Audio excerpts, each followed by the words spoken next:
la salida, pues está con nosotros Diego Carrillo, viceministro de Comunicaciones. Señor Carrillo, buenos días, bienvenido a RPP. ¿Qué tal? Muy buenos días, Jesús, y buenos días a toda la audiencia de tu programa familia.com. Bueno, lo primero en verdad es conocer un poco la condición actual de la red dorsal. Entiendo que ya hay que el despliegue físico está completo. Entiendo que ya los nodos y todos los puntos de convergencia están instalados a través de un consorcio internacional. Y entiendo que este consorcio ya se resolvió, ya terminó. ¿Cuál es el estatus de la red dorsal de fibra? Sí, efectivamente la fase de construcción o instalación de la red, esa fase ya se completó hace bastantes años.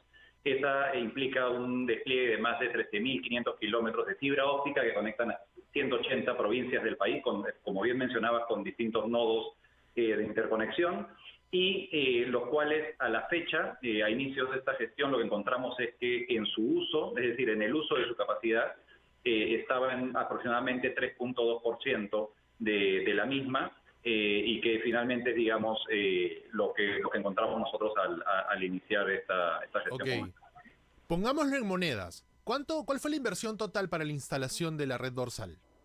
Sí, la inversión total del proyecto es $230 millones.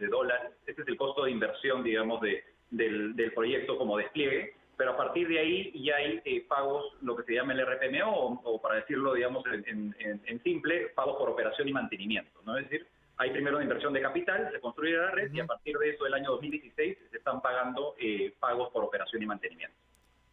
A ver, entonces, en este momento, al estar ya físicamente la estructura, ahora está esta etapa en donde se utiliza esta red dorsal para brindar servicios a terceros que pagan por el uso de la red dorsal. Lo que dice es que en este momento hay una operación de poco menos del 4% y que en verdad no está subutilizada, pero al mínimo. Correcto. No solo está subutilizada al mínimo, Jesús, sino que, quizás para explicarlo así, el Estado cuando hace, digamos, la proyección, y finalmente es aceptado y reconocido por la empresa concesionaria que hoy opera la misma, que la desplegó y la opera, realiza una serie de proyecciones. Esas proyecciones implicaban que el Estado, durante la etapa de operación y mantenimiento que mencionaba, iba a comenzar a cofinanciar, es decir, iba a pagar el costo de esa operación y mantenimiento, pero lo que acabas de decir es fundamental, en tanto que producto del uso en el tiempo se iba a ir aumentando los clientes, propiamente dicho, y esos clientes obviamente generan un ingreso, y se estimaba que al año 2020 esos ingresos iban a ser iguales al costo de la red. Hoy día, la red en términos de capacidad se usa, como bien indicas, menos del 4%, 3.2%, pero en ingresos, ¿cuánto cubre los costos que asume el Estado? Es más o menos 7%. Es decir, estamos hablando de que en realidad el Estado está pagando por algo que no se está utilizando, ¿no? En concreto, entonces, si tomamos así a bruto la cifra, el Estado está invirtiendo 100 soles y está retornando 7 soles. Correcto, el Estado está, en realidad, efectivamente lo que el Estado está recuperando son 7 soles, efectivamente. Por cada 100 soles que estamos invirtiendo en la red dorsal de fibra nacional, estamos recuperando 7 soles. ¿Y cómo podríamos incrementar eso? Entiendo que hay una operación comercial, pero, a ver, la gente tiene esta lectura respecto a la red dorsal en donde se habla del derecho de los peruanos a la conectividad a Internet. En este caso, eso es un costo que el Estado tiene que asumir, pero además participa también la empresa privada para que esto se pueda potenciar. Sí, lo que ocurre aquí, Jesús, para, digamos, remontarnos en un resumen a la historia que ha tenido este contrato, y a la decisión que finalmente tomó el Ministerio de Transportes y Comunicaciones de resolver el mismo por interés público la semana pasada, como fue comunicado, digamos, a todo el país, es que el contrato, digamos, entre el Ministerio de Transportes y Comunicaciones y la empresa tiene una serie de condiciones que ambas partes, digamos, aceptaron, y que esas condiciones, vamos a ir a lo más puntual, incluía, por ejemplo, entre otras, establecer una tarifa fija, es decir, una tarifa a la cual se le tenía que cobrar a los clientes. Esa tarifa quedó totalmente desfasada en el mercado, es una tarifa que hoy día está a $23 de megabit, que el mercado en realidad comenzó a generar precios mucho más competitivos, y lo que generó en el tiempo es que eso limitó el uso de la misma. Ahora, ¿qué es lo que pasó ahí? Es que el Estado, en reiteradas oportunidades, pasó procesos de conversaciones con la empresa para poder optimizar el contrato.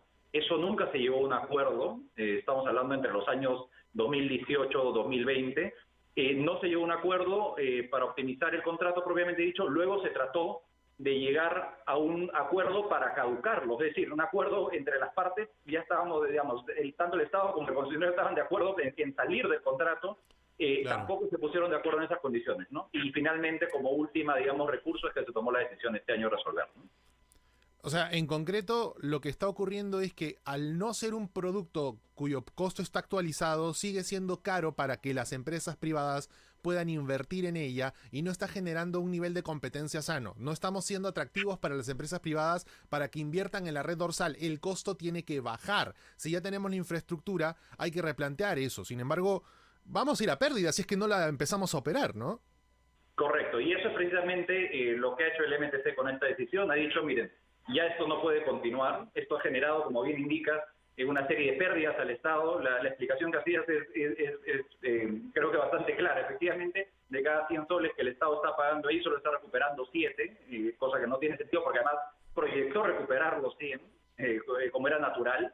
Y lo que ha hecho esta decisión es que una vez ya adoptada, el contrato ya va a pasar a estar resuelto en un plazo de 6 meses, y en 6 meses la empresa va a tener que revertir los bienes al Estado, es decir, el Estado va a volver a tomar control del proyecto, claro, y lo va a poder poner obviamente en operación y en valor para beneficio de todos los peruanos, ¿no? Viceministro Carrillo, por favor, acompáñenos un rato a la pausa porque quiero hacer un par de preguntas más, nos gana el corte, pero luego regresamos a seguir hablando de este tema porque es importante y vital, sobre todo para pensar en la conectividad de los peruanos en este proceso que nos ha dolido a todos, que es la pandemia. Vamos a la pausa y regresamos luego del corte aquí en familia.com por RPP, La Voz del Perú. Muy compleja. Estamos en una condición en donde ya tenemos este despliegue en infraestructura y sin embargo todavía hay regiones que ni siquiera tienen un acceso a 3G. Hay zonas descampadas que no pueden ni siquiera servir de punto de conexión para niños que quieren estar en clases. Y que además combinamos modelos de ADSL en el interior del país, combinamos con HFC, que son distintos formatos, subestaciones eléctricas que demandan energía, internet satelital, la fibra, y en un congreso que determina que las operadoras deben cumplir con el 70% del servicio de internet, no estimulamos un mercado hacia donde debe, y es justamente hacia la red dorsal, que hoy, por cada 100 soles que gasta el Estado, solo recupera 7 soles, y que en su operación en este momento, del 100%, solo es utilizada en el 3,2%. Está con nosotros el viceministro de Comunicaciones, Diego Carrillo, para hablar de este tema. Viceministro, en este punto, ¿cómo destrabamos para que la red dorsal tenga sea más atractiva para las empresas? Porque al final de cuentas no es solamente que el Estado lo utilice. Durante la campaña se ha criticado abiertamente el tema de la subvención del Estado en estos temas, y es por eso que tenemos que proponer que la red dorsal no solamente sea en beneficio nuestro, sino que además nos genere dinero, porque es como una autopista a la que hay que cobrarle un peaje. ¿Qué hacemos para que la red realmente no solamente dé dinero, sino que además llegue a todos los peruanos?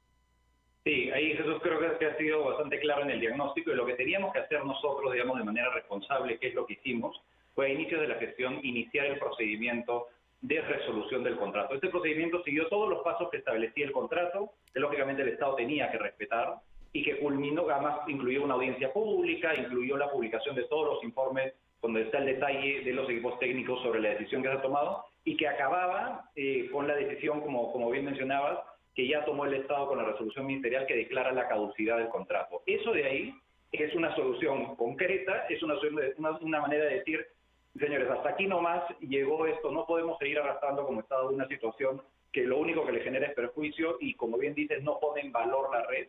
Y como siguientes pasos, y esto, digamos, creo que es algo que se deja la posta al siguiente gobierno para poder decidir, estamos hablando de, primero, en 6 meses, la red va a volver al Estado. Eso es lo que dice el contrato. Estamos hablando del mes de enero del 2022. Ese mes recibe el Estado la red.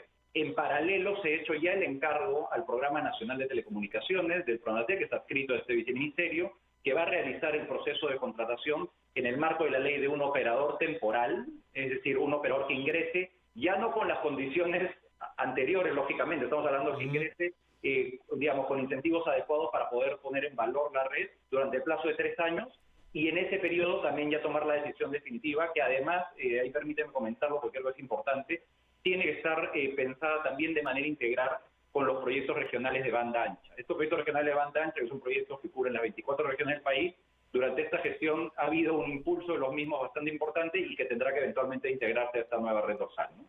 Claro, pero es que hay que entender el cuadro completo aquí, viceministro, porque tenemos un montón hoy de operadoras que están invirtiendo en infraestructura porque la ley lo exige en función de una licitación. Y esta infraestructura ya la tienen adaptada. Creo que, no sé si las 4, pero creo que 3 de 4 por lo menos han establecido una infraestructura bastante fuerte. Tenemos América Móvil, que acaba de poner un cable submarino de fibra que cubre las costas del Atlántico y el Pacífico. Eso, sumado a los proyectos de internet satelital que están por venir, de Starlink, o todo lo que pueda venir en un futuro del acondicionamiento de redes de este tipo, porque la red dorsal no es exclusiva, es estatal, pero no es exclusiva. Hay otros modelos que se están construyendo, y mientras más modelos haya, mientras más red de fibra privada haya, el atractivo de la red dorsal cae. Y necesitamos hacer que esto funcione.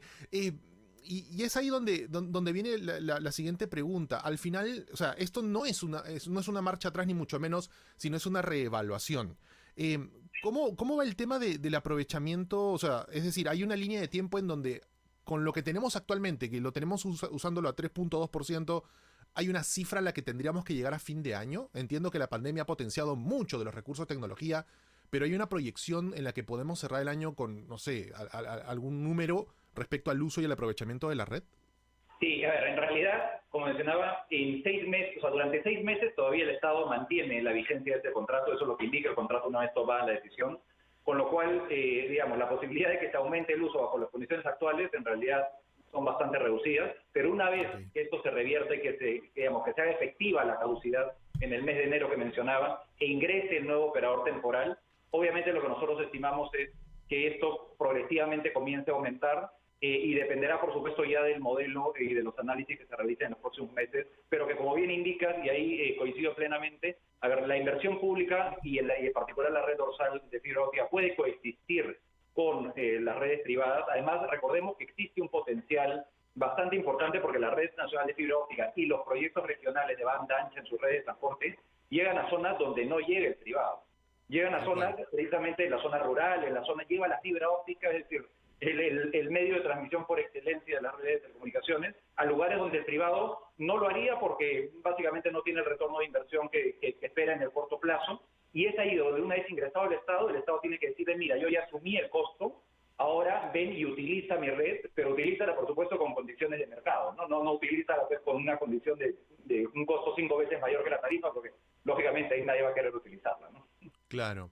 La estrategia entonces es llegar donde los privados no llegan y vendérselo a los privados a final de cuentas para que ellos puedan desplegar su servicio desde allí y pagarle al Estado por el uso de esa red. O sea, eso hay que tenerlo claro. La inversión estatal tiene que recuperarse. O sea, eso es lo que tenemos que entender. No es una subvención, no es un regalo del Estado, no es papá gobierno. Es una inversión que se tiene que financiar y tiene que generar dinero en beneficio de nosotros. Así que, por lo menos tenemos un poco más clara la hoja de ruta de la red.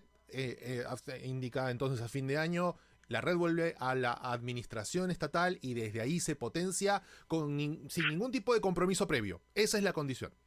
Correcto, y ahí permíteme quizás darte un ejemplo, Jesús, pero un poco más en pequeño.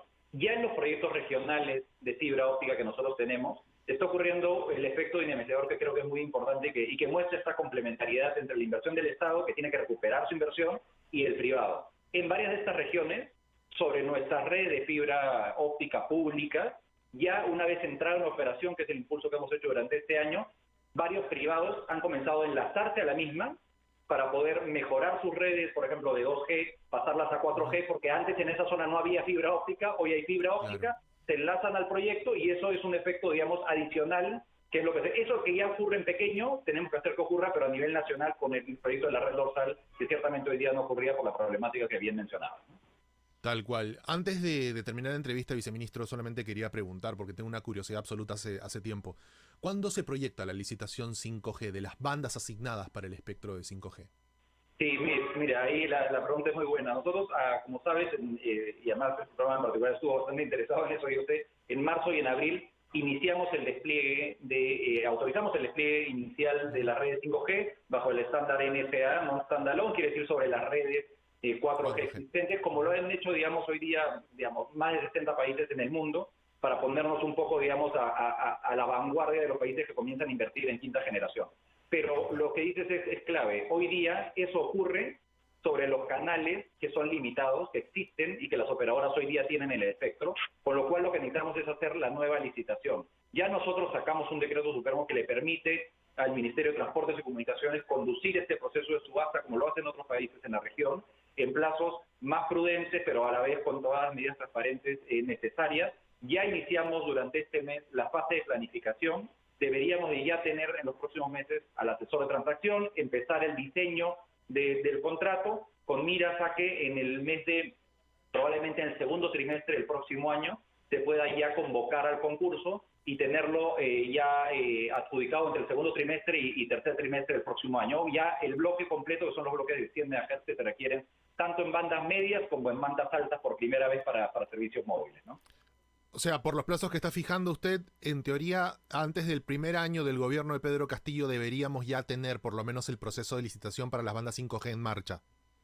Correcto, y además, si me permite decirlo, esto tiene que ser un tema fundamental, estoy seguro que lo va a hacer del siguiente gobierno, porque estamos hablando de poder poner al Perú ya otra vez a la vanguardia de la tecnología, poder ingresar, como lo han hecho ya varios vecinos de la región. Por ejemplo, Chile ya hizo la adjudicación este año, Colombia, México, Brasil están programados para el último año. Nosotros necesitamos entrar a eso durante el año 2022, poner en los operadores el espectro, las carreteras digitales suficientes para que ellos comiencen a invertir en la quinta tecnología, que además la quinta generación, como bien conocemos, va a permitir pues, romper otro paradigma en términos de uso de la tecnología, ultra velocidad, ultra baja latencia y el Internet de las cosas, ¿no? Diego Carrillo, viceministro de Comunicaciones, estuvo aquí con familia.com en RPP Noticias. Muchísimas gracias por el tiempo, viceministro. Sí, muchas gracias, Jesús, y nada más para reafirmar y trasladar que, digamos, tanto en los temas que viene impulsando el Ministerio y particularmente en el caso de la red dorsal de fibra óptica, ya hay una decisión tomada, que es una decisión positiva para el país, que va a permitir poner en valor en los siguientes meses la misma en beneficio de todos los peruanos. Perfecto, muchas gracias por el tiempo. Tenemos que ir a una pausa para el resumen de la hora. Bueno, ahí tenemos un nuevo desafío para el gobierno de Pedro Castillo. Lo único que le pido, presidente electo, es eduque a la gente en el país acerca de la necesidad de la infraestructura en telecomunicaciones. Eso no es negociable. Una antena, 10 antenas, 100 antenas hacen que un país se conecte. Hagamos que la